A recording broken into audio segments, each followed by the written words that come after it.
All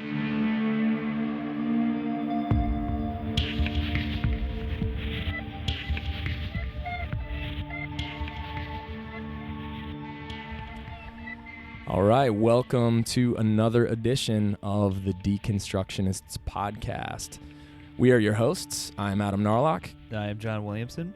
And today we have something I'm really pretty excited about here, John, because I think this is at least the first time, not in the history of the podcast, because we've got other people we've interviewed, but the first one we've released that is directly a result of listener participation. So this guy wasn't on our radar. No. I'd kind of heard of him, but when we started kind of asking, like, who should we talk to? Who should we get? Who should we invite onto this show who's good at providing provocative viewpoints, stirring things up, rupturing some things, allowing for some different perspective, encouraging intellectual discourse and different viewpoints? Everybody's like, Greg Boyd. Oh, yeah. Greg Boyd. We're like, we better check this guy out. So then we connect on Twitter. Yep. And boom, like, we get to talk to him right now. Yeah. This is amazing. And it's funny, and I think I talk about this during the episode, but after just checking out his book, Benefit of the Doubt, I mean, it's funny how tailor-made this guy is for what we're doing. You were freaking out a little bit. I was. I opened this book, and I'm like, did I read this book and didn't realize it before we started this podcast? I love it. Yeah, incredible. There is nothing better than when you pick up a book or listen to something and you resonate so much with what's going on. It's almost like you're on the same page of somebody that you didn't know was there before. Totally. It's a really comforting, eerie feeling. It was a little weird. A little weird. Yeah. Like, did this dude bug me? I think he wrote our intro, and we didn't even know it. Yeah. Tell us a little bit about Greg Boyd. So this guy is an absolute academic, but I think you'll notice that he is able to articulate in a way that anybody can understand. But the guy got his master's in divinity from Yale, got his PhD from Princeton. And for those of you that don't know him, he's a theologian, pastor, and author.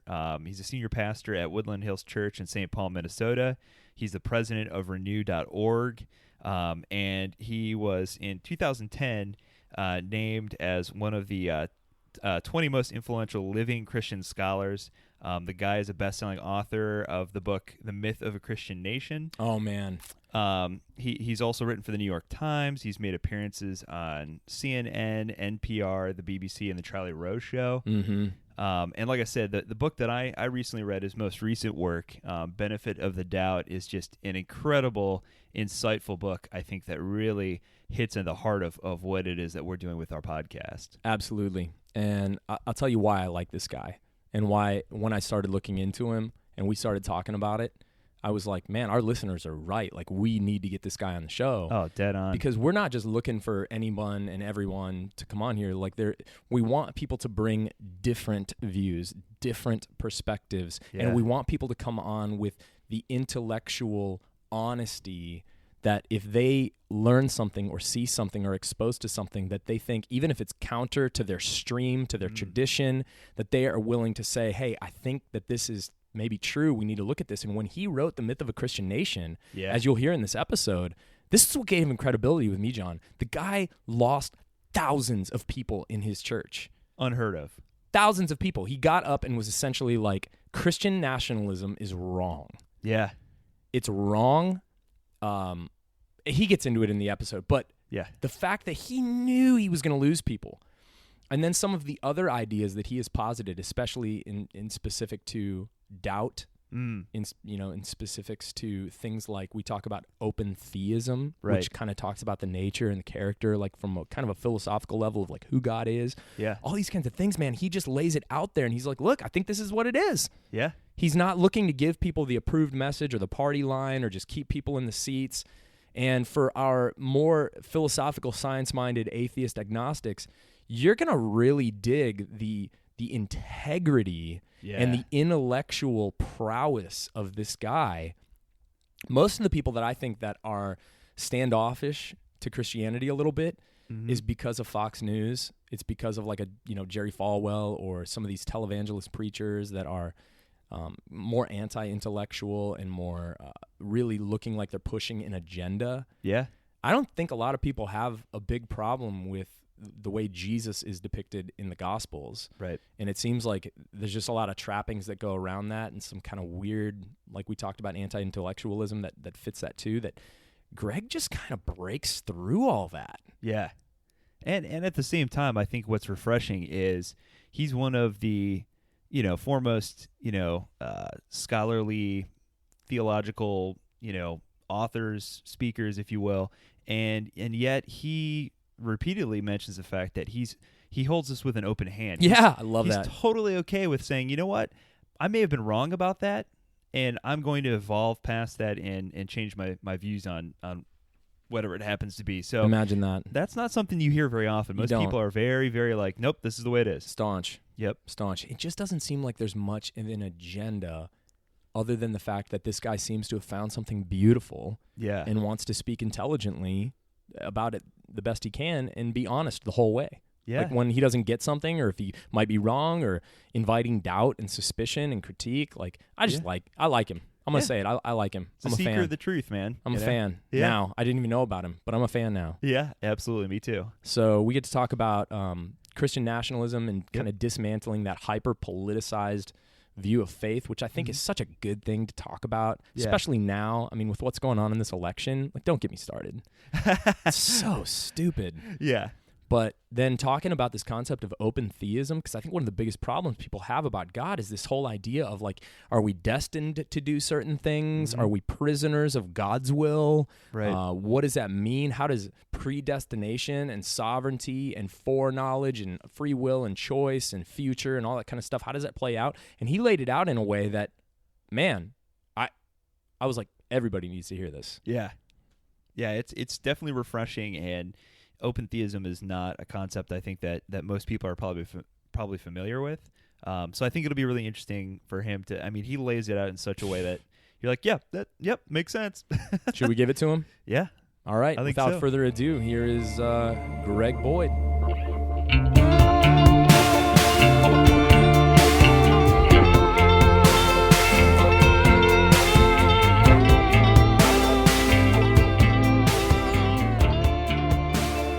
Dr. Greg Boyd, welcome to the Deconstructionist Podcast. Thanks for having me on. Appreciate it. Oh, it's a pleasure. We are really excited to talk to you. We had several listeners reach out to us when they connected with what we're doing, and they had already been longtime readers and fans of you and your work. Maybe they go to your church. I really don't know, but Twitter kind of lit up, and we were like, oh my gosh, we need to connect with this guy. So thank you for connecting with us, despite our bloopers in the past with some of our attempted interview setups here. We really appreciate you. No problem at all. No problem. Being on the show with us. Well, give us just a little bit of your background. How did you get to where you're at in the position that you're at? What led you there? Kind of start maybe from high school, college, and give us the highlights. Oh boy. Became a Christian when I was 17. Lost my faith when I was 18. Wow. Kind of started to get it back when I was 19. Got it all back by the time I was 20. Then I really felt God calling me into some kind of a teaching or preaching ministry. I originally was in college a music major. I was going to be a drummer. I always thought of myself, that's what I was going to be when I grew up a drummer. I loved jazz drumming and fusion. But after this one concert, I mean, the way God usually talks with me, I'm a stubborn ass, and so he has to make me miserable. And so throughout, when I came back to Christ, he's made me increasingly miserable, and I fought it because I wanted to do drumming. But after this one concert, I just was so empty that I handed in my sticks, and I knew I was supposed to be going in a different direction. So then I went, I got a philosophy degree at the U of M, and got my MDiv at Yale, and PhD at Princeton, and underwent a lot of theological development throughout that whole process. And then I never thought I'd be in ministry, but because as I was going through school, I just kind of increasingly saw myself as a teacher and in a university or whatever. But all the while going through seminary, I would preach at churches and stuff, and be assistant pastor here and there. And then I started with Woodlands Church back in 1992 while I was still a full-time professor. And I always thought that'd just be a part-time gig. But in 2003, I think it was, God just made me very, very miserable throughout the year. I just was getting flat. Just didn't. I feel like it just dried up on me. I just was getting no jazz about this. And plus my writing I hit a writer's block that was terrible. I just couldn't produce anything. And I didn't want to admit it, but it took about 9 months. But I finally, at one point, said to Shelley, I think God's calling me out of Bethel University. I don't think I'm supposed to be teaching there anymore, which was really inconvenient because my two daughters were just getting ready to start at Bethel University. No. And if you're teaching there, you get a 95% tuition break. Oh, no. I know. And that's why I was fighting it so hard. It's like, no, you can't do this thing. But finally I had to cry uncle. And it was interesting. As soon as I put in my resignation, the book Repenting of Religion was birthed out of me in about 3 weeks, at least the essence of it. It just flowed out of me. I went on a manic streak where I was getting by on 3 hours sleep because I just had this, in my head. And you know what? God took care of us financially and everything. We didn't miss a beat. So it was just a real cool time. And so then I went to the church full time, and that freed me up. I tell people I had to quit the academy to become an academic because in the academy you've got to do so much stuff with students and grading and committees, and I never had time to really do the thing I love to do the most, and that's reading and writing. And so by quitting that and just being a preacher at the church, it's freed me up to do a lot more with the writing and reading and stuff like that. The only other thing I'll mention of this whole thing is that my journey really since the late 80s has been towards and I didn't know this at the time, but it's been towards an Anabaptist stream. I just have got clearer and clearer about what the kingdom was, and the clearer I got about what the kingdom was, the foggier I got about what on earth the church in America is doing, and what connection the church even has to the kingdom. And I've gotten clear about kind of the radical call of Jesus to live in a Jesus kind of way, and I've gotten clear about how Jesus defines God's character down to the core of his being. And so I found myself today in a very different place than I was, let's say, in 1988. I just sort of evolved out of kind of standard evangelical thinking into this more radical Anabaptist kind of thinking. That is awesome, man. I feel like you could just go ahead and write your autobiography after this podcast. That just poured out of you so naturally, and it was so seamless. That was great. Thank you so much for. Well, thanks. You have to be selective in that. There's all sorts of little events along the way, but you can't talk about everything. But that's a broad overview. N.T. Wright always says, anytime you say anything, you're excluding everything else you can't say while you're saying it. Exactly. And do you know that's. This is the torment of a guy with ADHD. We understand that. Trying to edit out things is always the hard part. Yeah. Yeah. You are in good company with the ADHD. Yeah. Very good company. One of the first things I am super curious about in getting acquainted with your work, it seems like I think it was back in around 2005, if I have my numbers correct. You wrote a book that just sent you up the New York Times bestseller list, Amazon bestseller list. It was called Myth of a Christian Nation, and I think it caused quite a ruckus in your church and really in the country. It was a political, very hot time, just like it is right now. I don't know when it's ever not been a political hot time, but especially around election times. Would you tell us a little bit about the premise of that book? And just share some thoughts that you think might be poignant for today. Yeah, actually, the brouhaha in my church came before the book, because the book was based on a sermon series that I did at the church that caused a brouhaha. It was called The Cross and the Sword. And what happened was I, like a lot of evangelical pastors, especially of mega churches, we're getting a lot of pressure, mainly from our congregation, who were listening to, Christian radio and Christian television or whatever, and they were telling them to make sure your pastor steers the flock to vote for the right way, so much hangs on this election, blah, blah, blah. And there was really unprecedented pressure being put on pastors to fall into line and vote for George Bush and all of that. Wow, man. And so see, one of the things I was getting clearer on throughout the 90s was just how the kingdom of God is completely different from the kingdom of the world. And we've never had flags in our churches and never, had got out, get out the vote kind of, pushes and stuff like that. But we never really had been really upfront about the theology behind that. And so I decided, given this dynamic that was going on prior to the 2004 election, that this would be a good teaching moment. And so I just spent 6 weeks just laying out how the kingdom of God is completely distinct from the kingdom of the world, how America has never been a Christian nation. It's never turned the other cheek. It's never loved its enemies. And in fact, this slogan that was really big back then, "Take America Back for God." I'd always ask people, when are those good old days? Was it when we were, enslaving blacks, or was it when we were slaughtering the natives? Or when did we look Christian? It's a total myth. And so wow. It resulted in 1,000 people leaving the church. And but it was great though, because it really helped. It ended any pressure I used to feel about tiptoeing around anything. It's like, okay, now we've opened Pandora's box. It's all out. All cards are on the table, and it really helped form our identity and move us more toward in an Anabaptist direction. So I don't regret it at all. I think I could have been a little more tactful. Tact is never my strong suit, but I'm not at all sorry for that. And then I wrote the book based on the sermon series, and then that's when the New York Times picked it up, and it went from there. Man, wow. It's interesting too, because this is a conversation that I think I've had with other folks, and it just seems somewhere along the line that, and certainly nothing against any party, much less the Republican Party or any other, but it seems at some point in time, the Republican Party in particular kind of hijacked Christianity. Is that kind of your view as well?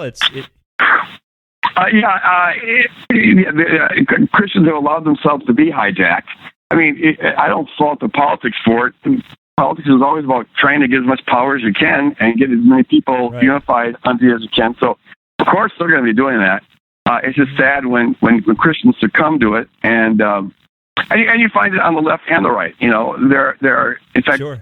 One of the things that happened is since the 2004 election is that the Christian left has, I think, mainly just because what happened with the 2004 election was so ugly, and a lot of Christians felt they got burned by fitting their wagon to the kind of Republican Party. You see, we've seen as a result of that an increased influx of Christians doing the same thing on the left. And it's like they're saying, okay, you guys on the right had the right idea, you just had the wrong policies. Now here are the right policies that Christians should get behind. And so it's not an improvement at all. Great, man. What do we do about that? Well, the only thing I can do is just keep on, proclaiming the kingdom, and pointing out how the kingdom is, holy, which means it's separate, it's distinct, it's unique. It's supposed to put on display the character of God, and there's no political system that can do that. And the character of God that we put on is as I say in the midst of a Christian nation, our call is to have power under people, not over people. And the power under is the power of that Jesus displays when, like in John 13, it says Jesus, knowing that he'd come from God and was going back to God, and that all authority had been given to him, he put a towel around his waist and got on his knees and started washing the dirty, smelly feet of his disciples, who he knew were going to betray him before the next morning. So what do you do when you've got all the power in the universe? Well, what you do is what Jesus did. You put on a towel and start washing people's feet. That's the kind of power that we're to display. And it's the opposite of the power of the world, where you try to impose your superior ideas and higher morality on the masses. Politics is all predicated on a sense of superiority. We have the better ideas, we're smarter, and we care more. And that's one thing people disagree over in the political realm. we're not superior to anybody, and we're not morally righteous or righteous to anybody. The only unique thing we have is, or should have, is an aspiration to serve like Jesus serves, to sacrifice for others, to replicate Calvary as much as possible in our lives. And that's why Jesus, he was offered all the kingdoms of the world, right? Satan offers him that, but he would have to run them his way. And that means in a power over kind of way. And that's not what Jesus came to do. He wants the kingdoms of the world, but he's going to get it through a cross kind of a way, which is the servant, sacrificial kind of a way. And that's the way we're supposed to be following, the way of the crucified Messiah, not the way of Caesar. So, man, that is so good. You almost took my breath away a little bit there. That was just really powerful. I mean, obviously you're a preacher. I feel like that was a little sermonette, and I loved it. I loved it. That was good stuff. That was really good stuff. Yeah. What I'm curious in is, like, to really land the plane and make it super practical. Like, would you say then it's an obligation of a Christian then to be a pacifist? Well, that's a little separate issue, but my answer is yes. By pacifist, what I mean by that, there's political pacifist, and then there's kingdom pacifist. A kingdom pacifist is one who just believes that when Jesus said "love your enemies," he meant it, and that Jesus said, "You've heard it said, eye for an eye, tooth for a tooth." That's the law of just retaliation. It's found 3 times in the Old Testament. And society is based on that. That's just human nature. If someone hits you, you hit them back. Well, Jesus says, you've heard that, but I say, and you turn the other cheek and love your enemies, bless those who persecute you, pray for those who despitefully use you, do good to those who abuse you. And when you say enemies in the first century, the first thing first century Palestinian Jews are going to think of are the Romans. And the Romans were terrorists. They reigned with terror. You screw with them, they'll march into your town, round up, a bunch of random people and crucify them on the hillside just to make the point you don't want to screw with us. So they wanted to install terror, and that's how they kept peace. Well, Jesus says, love your enemies, and that's the kind of enemies he's talking about. So I think that following Jesus means you take you make a commitment towards non-retaliation, to non-violence. And Paul says the same thing in Romans 12. Now, that's different than saying that you should try to get government to be a pacifist. And a lot of folks, when they say pacifism, they mean that, like you want to march against wars and all that sort of thing. In my view, Paul talks about this in Romans 13. In fact, right after, in Romans 12, right after he says to the Christians, never repay evil, but repay evil good. Feed your enemy if they're hungry. Give them something thirsty with something to drink. Right after that, and he says, leave all vengeance to God. Okay, all retaliation to God. Then, 6 verses later in Romans 13, and of course in the original, you don't have chapter division, but in Romans 13, he says, God uses the sword of government to punish wrongdoers, to exact retaliation. And he used the exact same word that he used when he told Christians not to do this. You don't take vengeance, God will take vengeance, and God will use government to do it. Because government's going to use the sword no matter what. So government will be government, and that's that. I'm not going to try to make government turn the other cheek, but I can't be part of that because I'm called to be part of the royal priesthood. And the priesthood in the Old Testament was the one group that wasn't allowed to fight. They were to always be bearing witness to God's ideal of nonviolence by refraining from participating in any kind of military operations with Israel.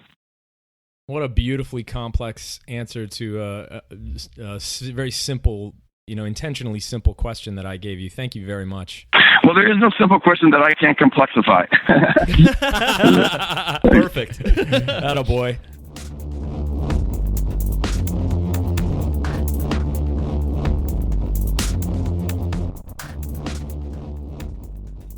So, kind of switch it up a little bit.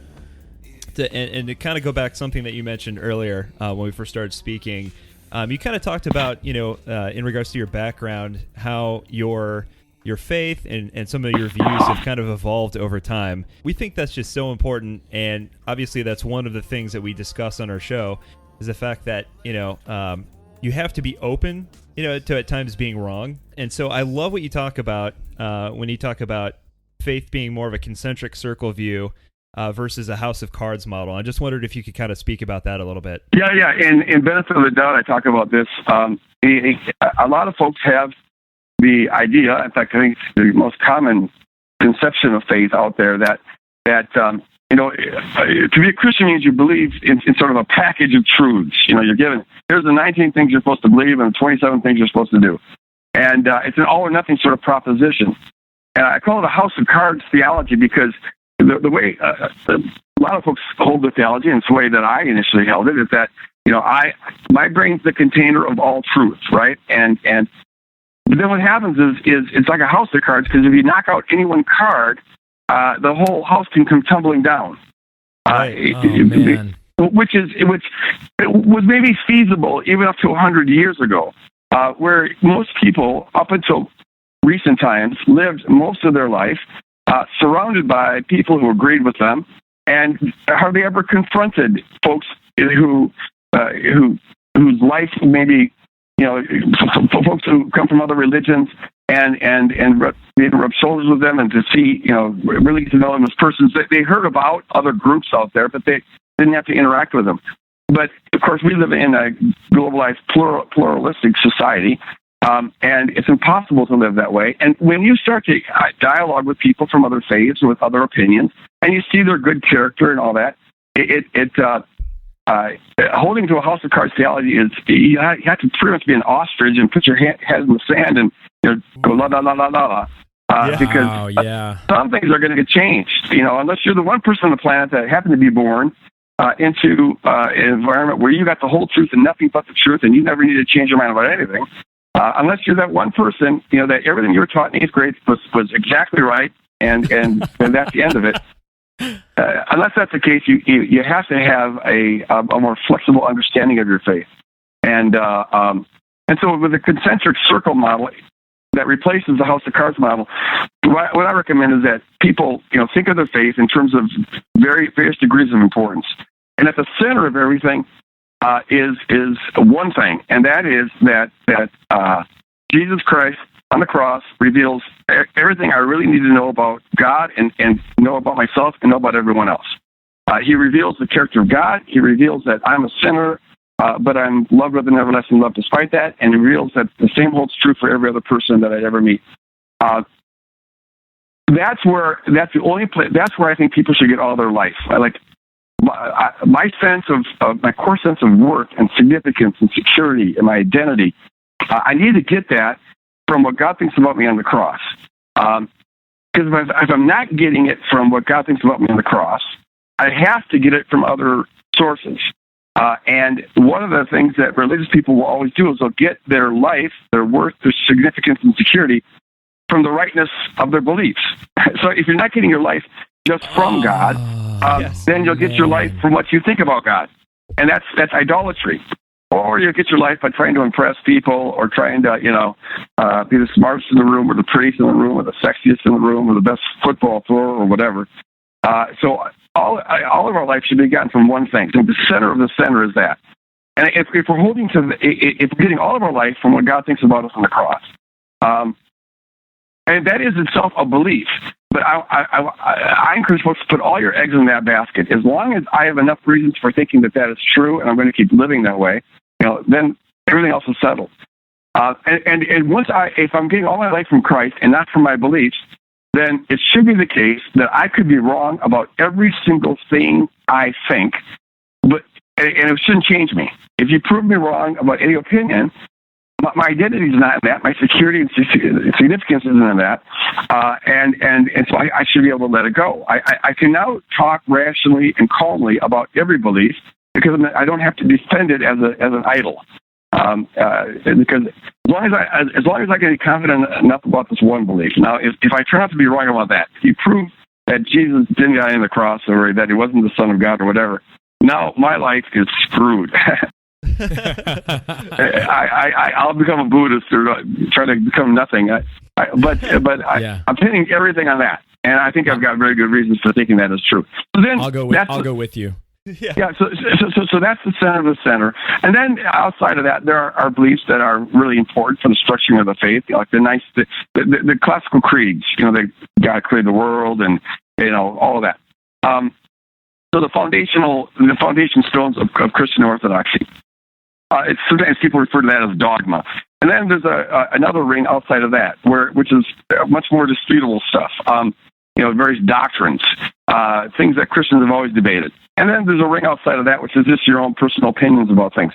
And I encourage folks to think this way: the closer to the center you get, the more important the belief is, and the harder it should be. The more well-grounded they should be. The harder it should be to change your views on those things. It's much more serious to decide that God didn't create the world, or that there is no final state of things, eschatology.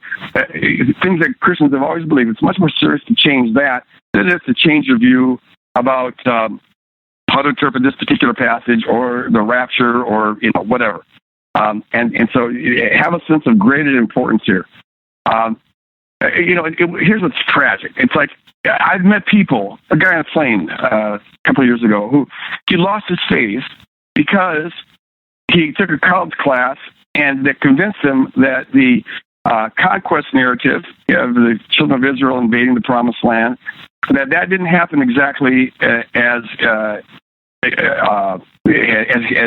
did in history. That history can now show that the Israelites migrated slowly over into that land and blah, blah, blah. And I asked him, I said, okay, so there's one story that's not actually rooted in history, and for that reason you gave up on Jesus and gave up why? And he had a house of cards thing. If there's one part of the Bible that's proven wrong, well, then the whole thing comes tumbling down. And I think that's just so sad. Yeah. Don't leverage your whole faith on every particular little thing.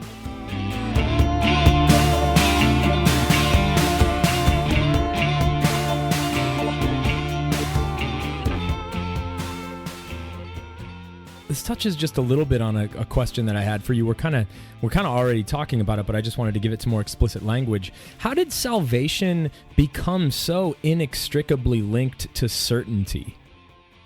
Yeah, that's so sad.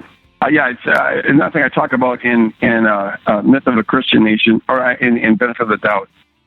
It's certainty-seeking faith. People think that your faith is as strong as you are doubt-free. And so you make a virtue out of not doubting. That sets so many wrong things in motion. Because, if you have that model, then you're going to really try never to doubt the rightness of your beliefs, which makes an idol out of your beliefs. You get life from your rightness, because that's your salvation. And if you begin to doubt too much, well, then you might lose your salvation. The Bible has, whereas that's like a psychological model of faith. So faith is defined by the level of certainty in your head. The Bible has a covenantal model of faith. They just weren't into their heads the way we are with our therapeutic culture and all that. A covenantal model of faith, what matters is that you're willing to commit. When you enter into a covenant, no one's asking, what's your level of certainty? The only relevant question is, are you willing to commit to walking in a particular way of life? And so, it's like a marriage covenant. You're not up there with some kind of a meter measuring your level of certainty. They're like, are you confident enough to say I do? That's the only question that matters. And so I encourage faith. That's compatible with all sorts of doubt. In fact, it presupposes doubt. That's why you need the commitment. You're not certain this is going to go well, but you're willing to commit to it. And so I encourage people to, if you're confident enough that this is true, start living that way and thinking that way. And that is what faith actually is. I don't know if you're familiar with the recording artist Derek Webb. We're going to be having a conversation with him down the road.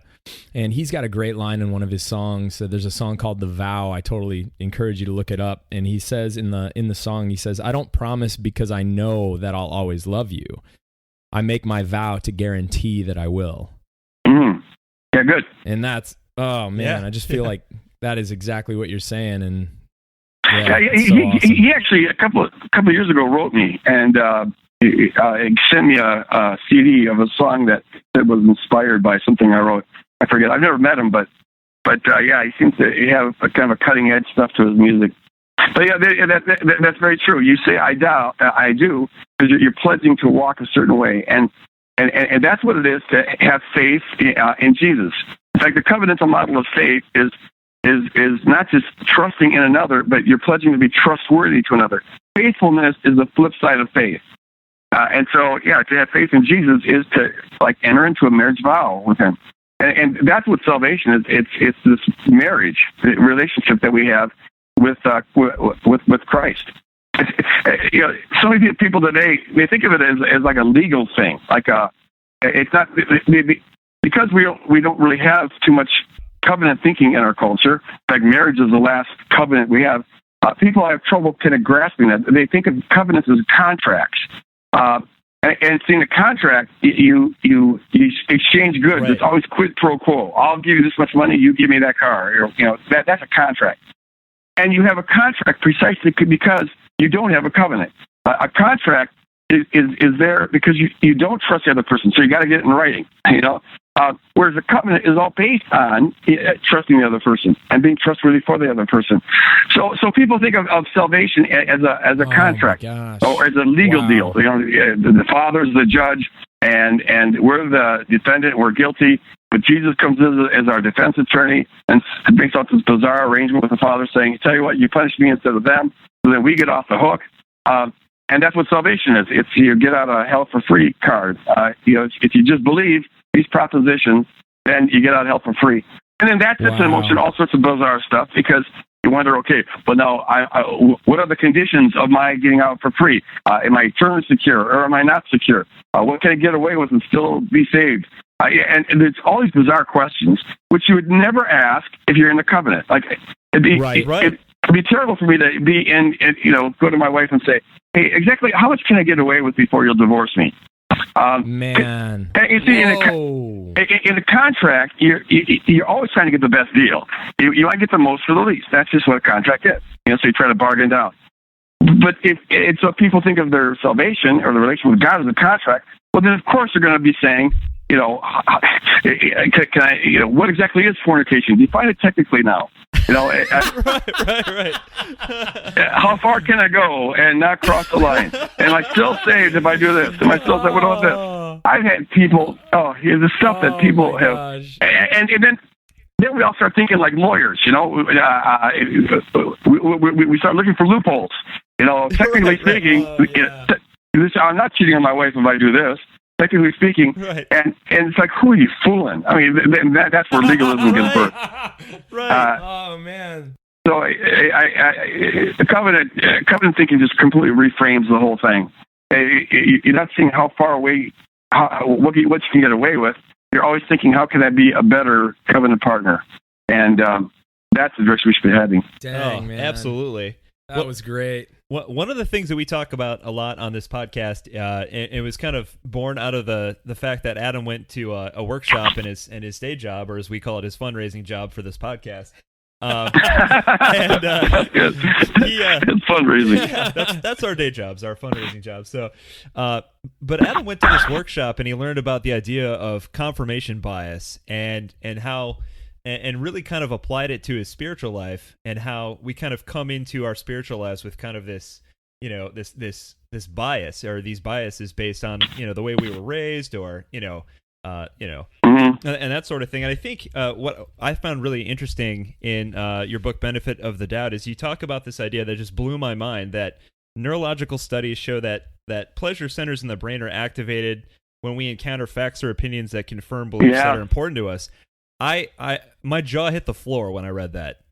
Well, and the bad part about that is that your prefrontal lobe cortex, which does all your rational thinking, starts to shut down. And the same thing happens when you're presented with facts that disagree with opinions you have that are strong. Your amygdala gets activated, and that sends out your fight or flight reflex, and your prefrontal lobe completely shuts down. So whether we're talking about facts that agree with us or disagree with us, it shows that it's very hard to think objectively. We're either getting our pleasure centers activated, or we're getting our amygdala activated. And that explains a lot what's going on in this country, because, back in the day, everybody had to watch the three, main channel networks for news. And then that meant that the news had to try to be as unbiased as possible, because they want to keep as large an audience as possible. But when you start with the creation of cable news networks, where you have people catering to particular crowds. Well, now people, they'll want to watch the version of reality that agrees with them because that activates the pleasure centers. Oh, my gosh. And they're not going to be hearing from the other side, which is going to get them mad. And sadly, anytime you go down any course, you get hardened or solidified in that course. And so if you're always thinking a certain way, it just ensures that you're going to be more inclined to keep thinking that way. And you lose your ability to really even understand anyone else's perspective. And so we have the hardening of the categories here. And it's why, the two sides of Congress, they voted along party lines over 90%. I've heard like 90% of the time the last year. You go back to the 60s, they were only voting along party lines like about 30, 40% of the time. They were reaching across the aisle to make compromises. But now they just call each other evil. Right. And it's because their bases are calling each other evil.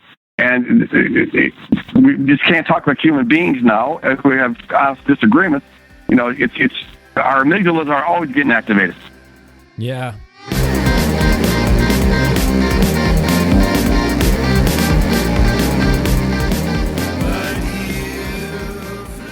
Absolutely. This touches a little bit on something that I wanted to ask you about. I can't remember if it was in a book that I read or an interview. It's all just blurring together for me right now these days. I've just been in this frenzy of learning, which is great. And you're already blowing my mind quite a bit, so I'm having to collect my brain matter up to ask you another question. But it seems to me like one of people's biggest problems with Christianity, and it was my biggest problem for the longest time, is there's this anti-intellectualism. It's almost this this faith-based learning phobia. It's almost like a spiritual agoraphobia. Like agoraphobia is, you don't want to go out and confront people or the world or anything, and you're really scared, what could happen, what might happen, and you become almost like an agoraphobic, like recluse shut-in. And I think that happens in faith. So could you touch a little bit on that? Oh yeah, absolutely. It's a terrible problem. It arises completely out of a combination of two things. You have certainty-seeking faith. If a person thinks that God is impressed by how certain you are and remaining certain, well, then you're going to have a phobia about contesting anything that might lessen your certainty, that might throw you into doubt. And so you insulate your faith. If you read books that challenge your faith, you're not reading them really trying to learn anything. You read them defensively to try to get ammunition against it, so you can show why they're wrong. It's the same thing dialoguing with people. You just can't let anything they say really get on the inside, because it might seriously cause you to question your certainty or lose your certainty, and salvation hangs on that. I mean, the stakes couldn't be higher. Wow. And then on top of that, if you're not getting life from Christ, you're going to be getting it from your beliefs. So not only are you have a certainty-seeking faith, you have an idolatrous certainty-seeking faith, and so we will do anything we have to protect our idols, because they play the role of God, and so you'll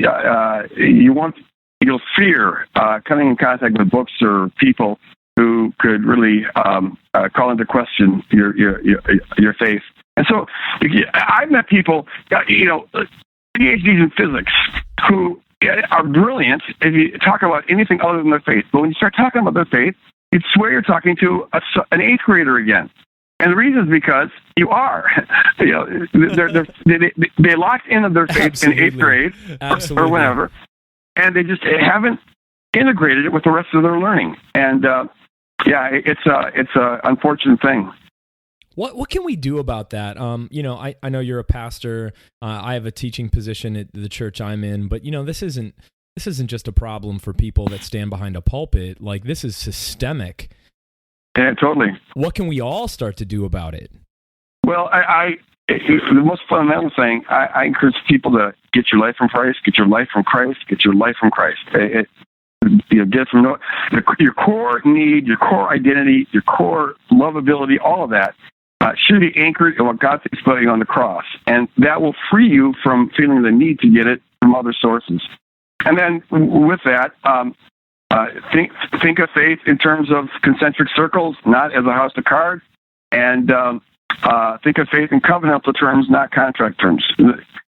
because the problem we're addressing is all the result of the contract thinking and the house of cards thinking and the not getting life from Christ.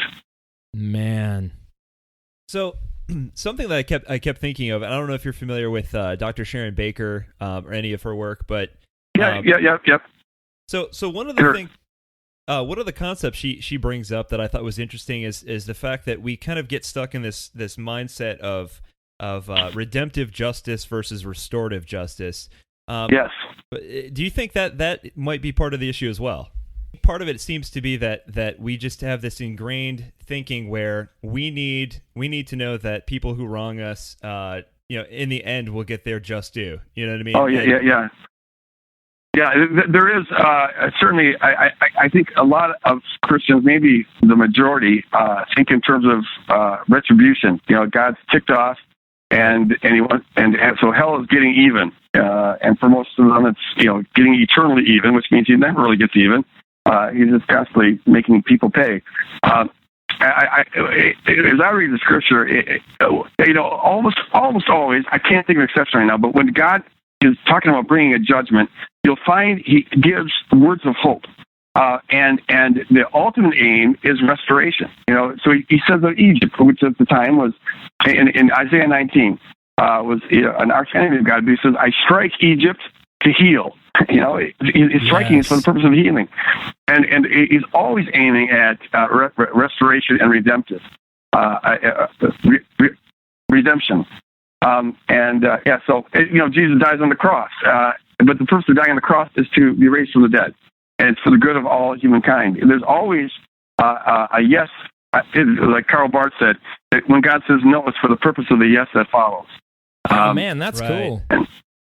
Yeah, so it's very much of a redemptive thing that God's about, which you'd expect, given that God is supremely revealed in Christ. He's got the character of Christ, and he's willing to give his life for all human beings. He doesn't delight in judgment. He delights in restoration, reconciliation, and that just fits the character of God. That is, man. I feel like we should all just have a moment of silence. Moment of silence. Let that sink in just a little bit. That's one of the things that John and I get really excited. I'm a pure extrovert, and I get really excited. My wife makes fun of me because when I'm literally reading books, like in the corner of the house or whatever, she'll be like, "Who are you talking to?" Because I'm like, "What?" And she's like, "You've been." Like literally like saying yes and carrying on conversations and all these kinds of things, and then I feel like I'm like an idiot, and I'm like, oh my gosh. But we get real excited when we hear things like that on the podcast, because we hope that people experience the same level of we're not trying to create doubts in people's lives. We actually think that we already are doubting and questioning, and the healthy thing to do is bring it out into a community and talk about it and get it out there. Sure. And that's one of the things that you're really helping us with. If I just say one more word about that, I'm in the process of publishing this 2-volume work called The Crucifixion of the Warrior God, where I'm looking at judgment in the Old Testament and asking the question, how does the cross help us reframe this?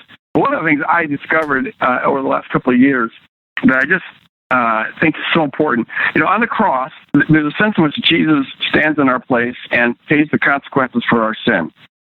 He suffers the judgment that we deserve. But it's not that the Father was mad at him. It's rather that the only thing that the Father does on the cross is he delivers Jesus over to wicked humans and to the principalities and powers to be crucified. And then he withdraws. And that's why Jesus cries out on the cross, my God, why have you forsaken me? Well, wow. As I begin to read Scripture through that lens, I find that that's all God does throughout the whole Bible. He tries to teach people in a merciful way. He protects them from the consequences of their sin, because sin is intrinsically destructive. It self-destructs. Yes. You have all these statements in the Bible about how their violence recoils back on their head. It ultimately self-implodes. But God in His mercy protects people from that, while trying to teach them to turn without suffering that. But when he sees that is simply enabling people, then he's really got no choice but to withdraw. And he does that with a grieving heart. Jesus grieves as he talks about the judgment coming on Jerusalem, and Jesus is the perfect representation of what God was like. So he grieves over this, but he withdraws, and then people suffer the consequences of their choices. That is the wrath of God. The wrath of God is simply him allowing people to suffer the consequences of the course that they've chosen to go down. And even when he does that, it's in the hopes that they'll learn through his wrath what they couldn't learn through his mercy. He's hoping that people will get it, that when he hit bottom, he'll turn around and be restored. And he has no other choice but to do that. It's a merciful way. It doesn't work. The only other remaining way is that the consequences of your choices will teach you. It's how good parents, teach their children. Sometimes you got to let them fall. Yeah, this is actually a perfect segue. By the way, can we just say that was fantastic? Yeah. I mean, that was what we call on this podcast some good juice, man. Yeah, that was some good juice. That was some good juice. Great.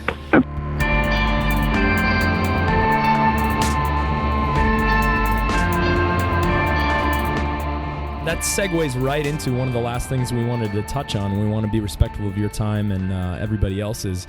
But that whole concept that you were just unpacking, and we can't wait for those volumes to come out. We'll gobble those up. But free will really plays into the concept that you're talking about. And I know you've written and talked a lot about the concept of open theism. I wonder if you could, for our audience, assuming they've never heard that phrase, assuming maybe they've never even heard the debates in the terminology around that phrase, like Calvinism or Arminianism, could you just talk a little bit about open theism? Sure. It really should be called the open view of the future. I've never liked the word open theism because the issue is all about what is the nature of the future. And the only distinct thing that the open view says is this, that because God created human beings, apparently angels, free agents, that possibilities are real. If I'm a free agent, I get to choose whether I'm going to go this way or that way. Wow. Which means that it's possible for me to go this way or that way. And that's real. That's the final real thing to be said about that. And God, who knows everything exactly as it is, he therefore knows possibilities. So the future is comprised partly of possibilities. Now, God sets parameters around that, and God can determine things to happen in the midst of that. Much of the future can be structured. But to the degree that I have say-so in what comes to pass, or that any agents have say-so, and to the degree that the human race as a collective whole has say-so in what comes to pass, to that degree, what's real is that we might do this or we might do that. There's no other facts out there that God eternally knows ahead of time. We create the facts with our decisions, and until we do so, there's simply no other fact beyond maybe this and maybe that. So God knows the future partly in terms of maybes. And surprisingly, you find that throughout the Bible. God is constantly talking about, Exodus 13:17. It says, and this is an interesting passage because it's getting us on the inside of the way God thinks. It said, the Lord did not lead them when he took the children of Israel through the wilderness. He didn't bring them by the way of the Philistines because he thought if they face war, they might grow fearful and want to return back to Egypt. Huh. Now look at it. If they face war, it's not certain they will, but the Philistines might choose to go after them. And that if they face war, they might, it's not certain, but they might decide to go back. Huh. And you find ifs and maybes all over the place. Wow. And so, that's the open view in a nutshell.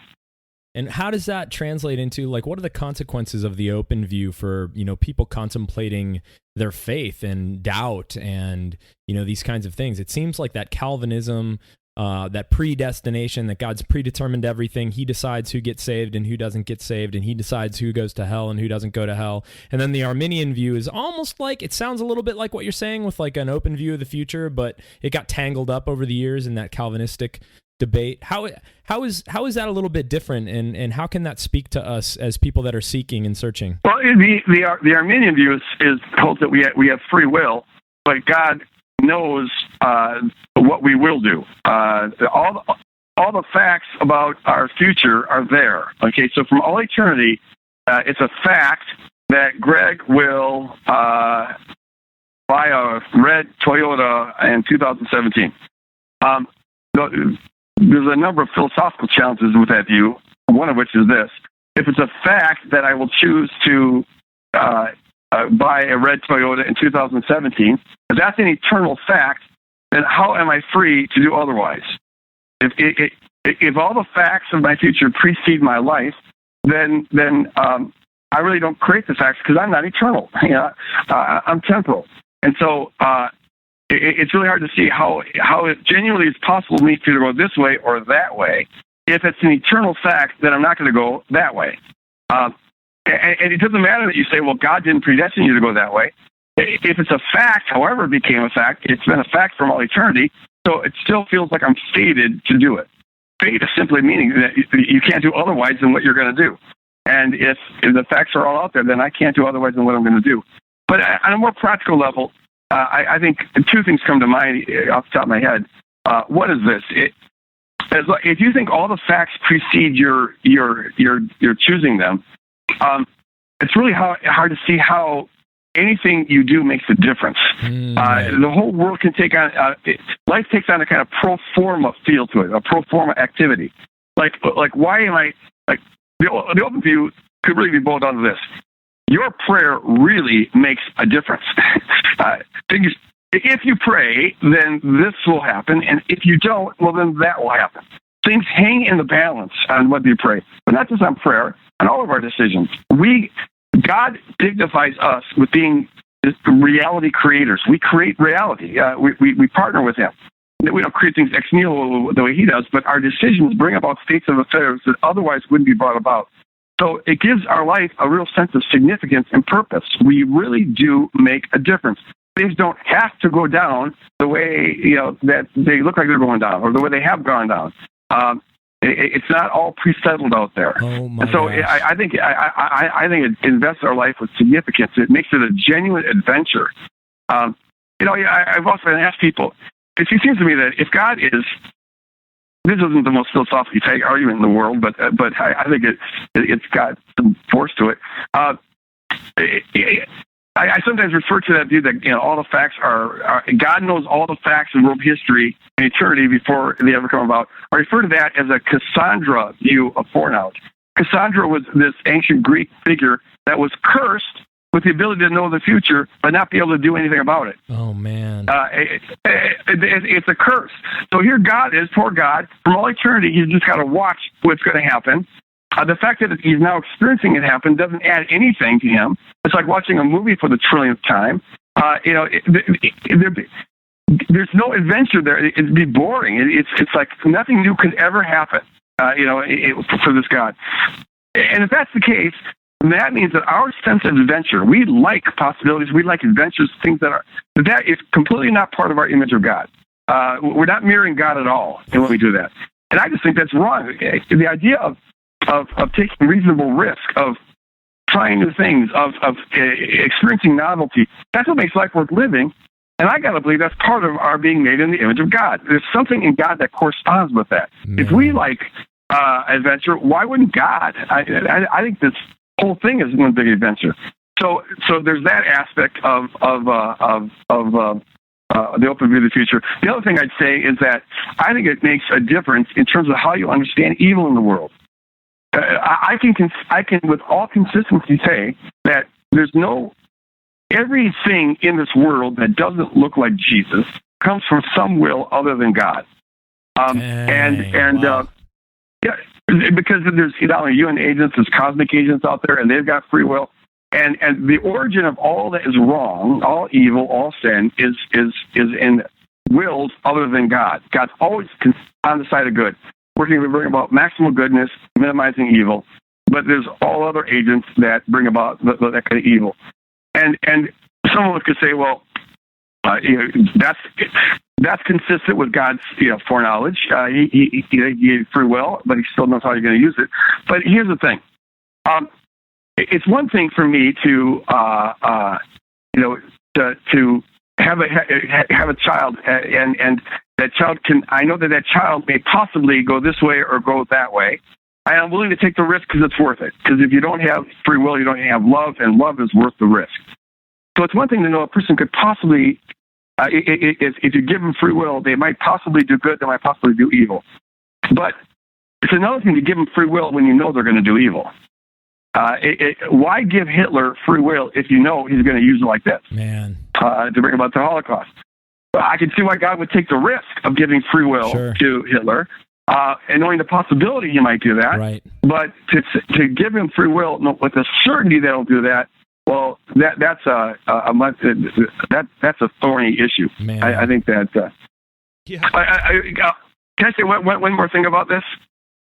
You can say anything you want, Dr. Boyd. Anything I want? Okay. Well, I feel like singing a song right now. Go for it. We will edit that out. Yeah. There is no singing on this podcast. I want to address this just to the people who maybe are hearing it for the first time. I found over the years that the major hesitation people have with this is not its philosophical coherence or even its biblical coherence, because you can defend it philosophically and you can defend it biblically. But it freaks them out. They get afraid. Because it feels like if the future is partly composed of possibilities, then God's not in control. If the future is partly composed of possibilities, then I might get raped tomorrow, and that could catch God off by surprise. He can't guarantee that he can bring good out of evil. And he can't guarantee that everything will have a purpose unless he's controlling everything, or at least foreknowing everything. And so there's a fear there. And as we talked about earlier, when you're afraid of something, you can't. Your prefrontal lobe cortex isn't working. I used to wonder how come people who I know to be smart keep on misrepresenting the open view. Most of the books that critique it don't represent it fairly, and I think some of that may be intentional, but part of it may just be that you can't think coherently about something that scares you. And so wow. Here's the thing. I want people to see that whether they accept the open view or not, you're not going to lose anything in terms of God's providential ability. We only think that God would lose some providential advantage by knowing possibilities as opposed to certainties, because we assume that he's finite in his thinking. He's got a finite amount of intelligence, like we do. If working on an assembly line is less stressful than playing, say, an important game of chess. Because on an assembly line, you know exactly what's coming, so you don't have to really think about it. You just put that screw in the tire, and you do it all day long. But if you're playing an important game of chess, you've got to think about what possible moves your opponent can make, and then what counter moves you can make, and what possible moves he might make after that.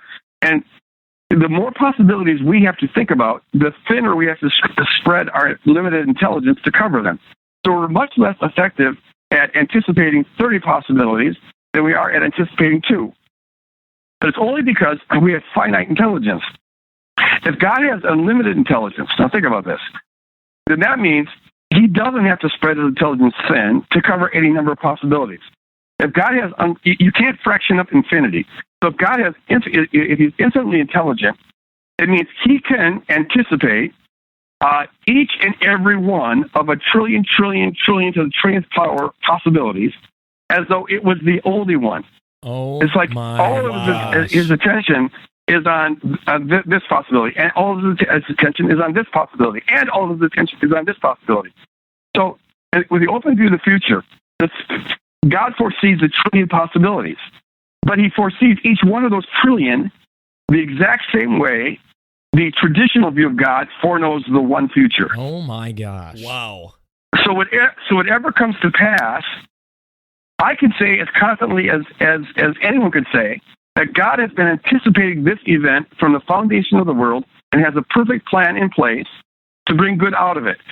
It didn't happen for a purpose, but he brings a purpose to it. He's been planning for it for all eternity, wow. and so he can weave it into his providential plan. The only difference is that I think God is so smart, I could say the exact same thing as any number of other things that happen. Goodness gracious, oh man. my That's what a PhD from Princeton will get you right there. Yeah. Jiminy Christmas. Oh, man. Yeah, so you don't lose anything by embracing the open view of the future. And that, I think, collapses the major obstacle that people have to embracing this. So like Bruce Ware in his book God's Lesser Glory, he says that the God of the open view is a hand-wringing, nail-biting deity. That's a quote. A hand-wringing, nail-biting deity who can do nothing more than hope for the best. Well, see, that tells me a lot about Bruce Ware's view of God, but it doesn't tell me anything about the open view of God.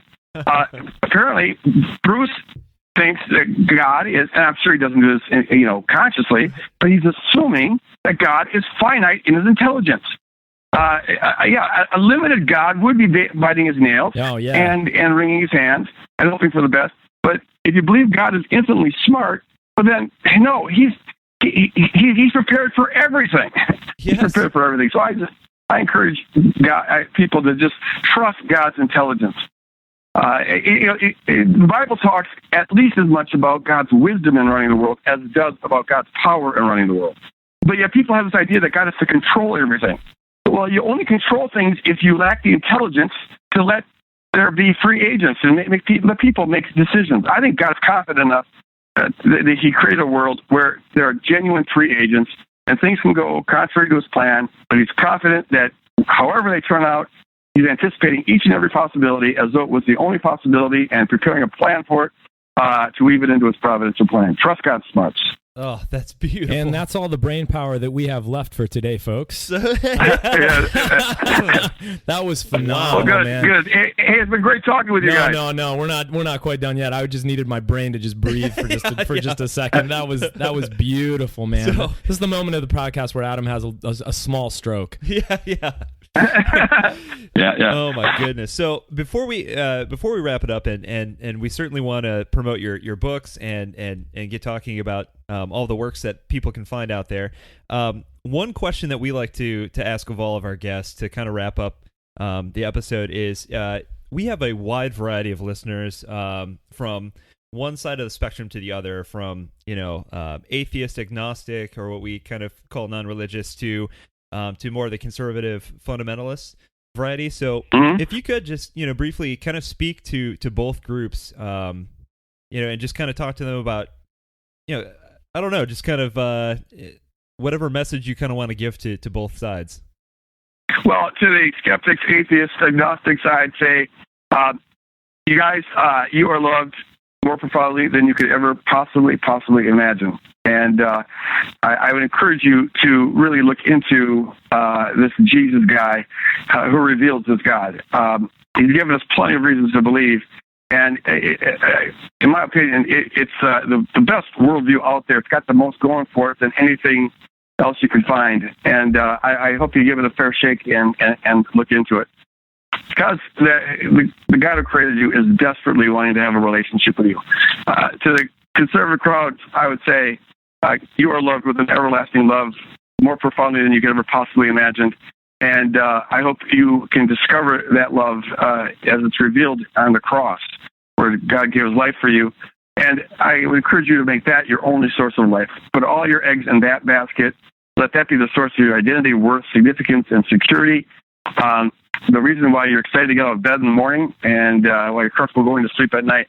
Because if you get your life from that, you won't have to cling to beliefs as a source of life. You can still believe what you believe, but you'll be able to be open to looking at alternative ways of looking at things and to look at them fairly and listen to it. And you'll find out that this is one of the most important things to find out, that it's okay to be wrong. You're human, and you can let some things go. Yeah, that's awesome. Amen and amen. That is awesome. Amen. Well, if you could just kind of tell people, the listeners out there, what's the easiest way to find some of your work, and when should we expect those 2 volumes of your latest work to come out? Oh, yeah, sure. I have a ministry called Renew with a K, REKNEW, REKNEW. And if you go to renew.org, or you can just Google my name and you'll come to it. But all my books are on that website, and they're linked directly to Amazon. You can get them that way. I also have on that website, I've got a library of like 3,000 books that I recommend on various topics. If you're doing research projects, you can check that out. And I've got a whole catalog, 12 years worth of me answering questions. I podcast every day, and I answer questions. And so we have a really good search engine. Put in what you're looking for, and you'll find out what I think about just about any topic on the planet. So I encourage you to go to that site. The Crucifixion of the Warrior God. Yeah, it's a massive 2-volume work. I've been on this for 9 years. Wow. It's about 1,400 pages. It will be out probably a year from now. Okay. And we're still kind of dealing with publisher on that. But that's a very, very academic work. I'm just now completing a popular version of it, which I think probably most of your readers would be more interested in. And that's called Through the Looking Glass. How to interpret the warrior portraits of God to discover the love of the crucified God. And the whole thing is about, I make the case that when we read the Old Testament violent portraits of God from the perspective of the cross, we can see things the original audience couldn't see, and we can see other things going on. And as a matter of fact, you find out that the God who bore our sin on Calvary has always been bearing the sin of his people. And they had glimpses. It says in Hebrews 1:3, they had glimpses of the truth. But in the Son, we have the truth itself. He is the radiance of God's glory and the exact representation of life, or the exact representation of his very nature. And so they had glimpses of truth back then, which meant that, if you go outside and it's a cloudy day and you only get glimpses of the truth, it means you're seeing most of the clouds. If you only catch glimpses of the sun, it means you're seeing most of the clouds. So they had a very cloudy vision of God. And as we read their stuff from the perspective of the cross, we can discover a totally new meaning that actually points to the cross. Jesus says, all scriptures to bear witness to me. He says that several times. And the center of what he's about is the cross. And so the question is, how does the portrait of God commanding his children to go into Canaan and slaughter everything that breathes, how does a portrait of God like that point to the cross? Well, check out the book to see. Oh, man, leave us hanging. I love it. Awesome. I love it. Well, we so appreciate the time that you've given us, and I know it's been my pleasure. Oh, it's been an education for us for sure. So, man, yeah, this couldn't have been a better time just chatting with you, Greg. This has been wonderful. Thank you so much, and you guys keep up your good work. Thank you. Keep up the podcast. Good work. Thank you so much, Greg. We'll talk to you later. All right, God bless. We'll be in touch. Bye bye. All right, buddy. See you later. Bye bye.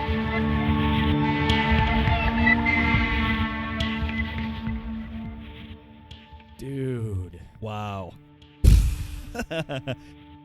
that was a dense hour and some odd minutes, wasn't it?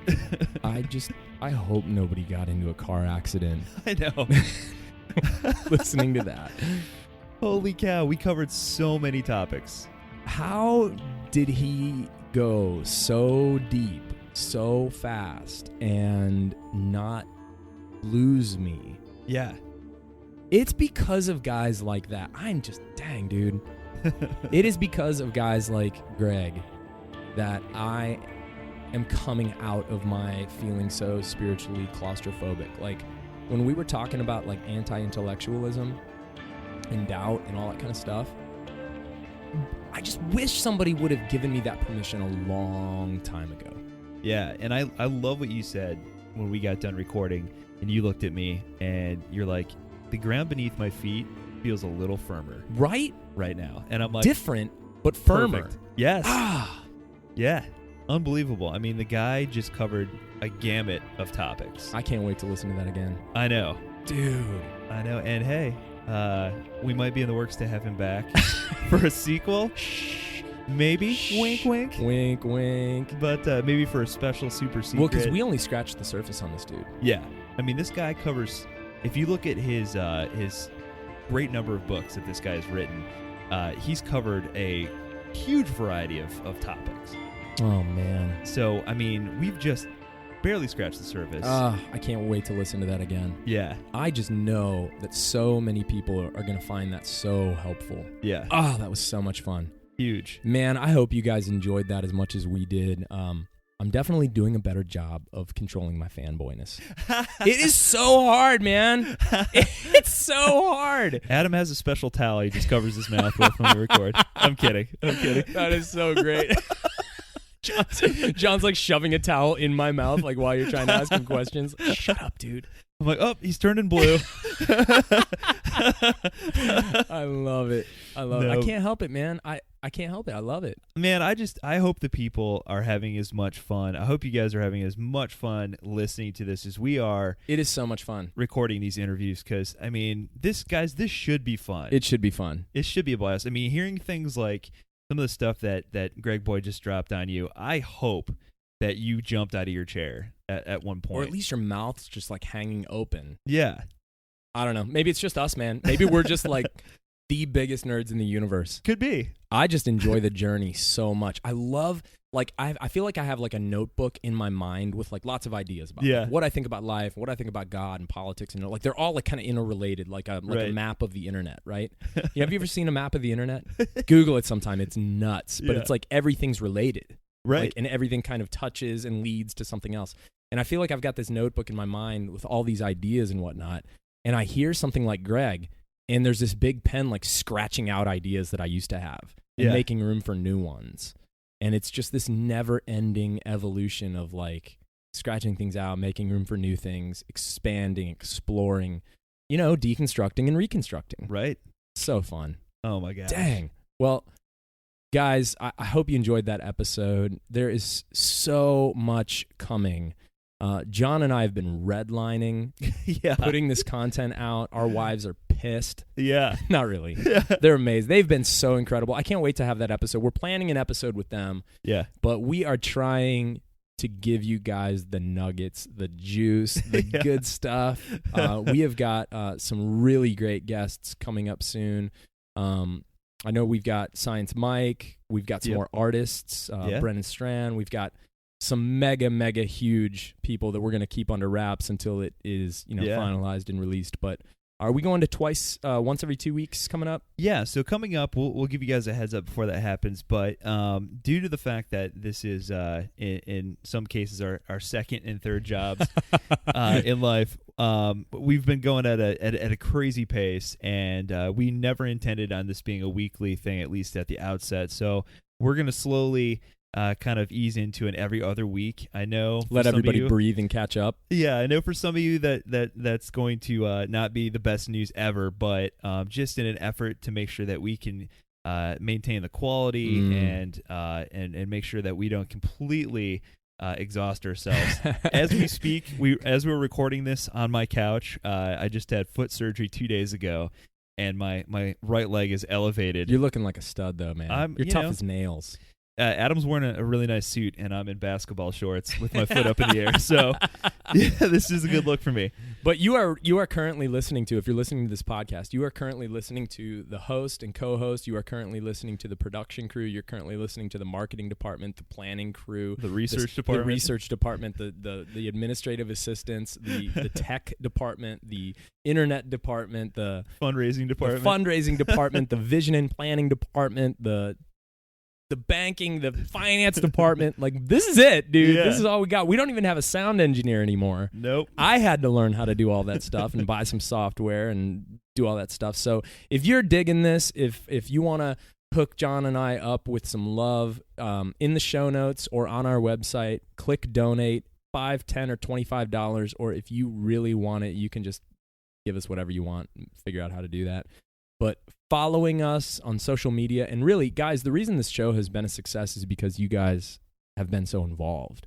And all you listeners out there have shared this with friends and family and colleagues and counterparts and cousins and whoever. But we didn't really do any marketing for this, and it is definitely climbing the charts and growing and being shared. And we're getting email testimonials all the time of people being blessed by this and helped by this and nurtured by this and finding community. We've got actually like little small groups starting, like that one in Kentucky. Yeah, that means cool so much to us. You have no idea. Oh, that's what we want. This is supposed to give people a place to change and transform and reconstruct and deconstruct. And thank you guys. So follow us on Twitter, follow us on Facebook. I think you guys probably know how to do that now, Instagram. But it's all on the show notes. So we don't have to mumble through all that here. It's all in the show notes. Check that out. What else? We got anything else? We have some exciting news coming up. We're not going to share it quite yet, but there's going to be some opportunities for you guys to get some one-of-a-kind, limited edition swag. Oh, yeah. And support us in a huge way. That's right. We really want to take this show to the next level, and like we said, the only way we can do that is support from you guys, subscribing, donating, and helping us in that way. And hopefully down the road we'll get back to an every week schedule. Mm-hmm. But in the meanwhile, we've got some really exciting plans in the very near future that you guys will have a chance to be a part of and get some really cool, unique designs that are being created as we speak. Oh! I've got one more thing. Yeah. For all the people, because I just want to stress this is a listener-formed broadcast. We hear you. I am controlling my overexcitedness. I really am. I'm trying. I thank you guys. Thank you for the feedback. I love you guys for it. We are getting some really great female voices on the show. Yes. They're coming. They are a lot harder to get, man. Yeah. I mean, ladies have always been harder to get for me. Yeah, same here. That's why we're doing radio, but we've not got TV. some killer science episodes coming up. Yes. Some philosophy episodes coming up. Yeah. Down the road. This year is planned out. We're just continuing to arrange and rearrange things and bend and flex because we want it to continue to be a listener-formed and informed show. So I think that's all I got. Yeah. The female voices are coming. Even though you may not hear them right away, just hang tight. They are coming on the schedule. We just have to schedule them in the right spots. So awesome. Yeah, love it. All right. Well, for now, keep deconstructing and reconstructing, everyone. We love you tons. We are your deconstructionist hosts. I am Adam Narlock. And I am John Williamson. Grace and peace, friends.